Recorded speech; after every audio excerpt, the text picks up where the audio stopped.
how to make your super follow list private on Likee app.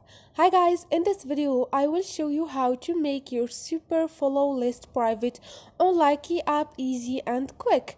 So first thing, go to your Likee.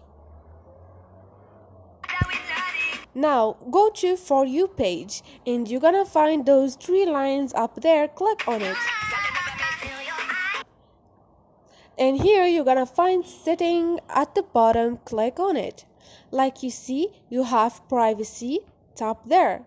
Now you have who can see my super follow list. And you choose everyone, following followers, super following super followers, only me, which means private. Click on only me and they're gonna fix this option. So easy and quick. Hope this video was helpful for you guys. If it was, don't forget to subscribe and like.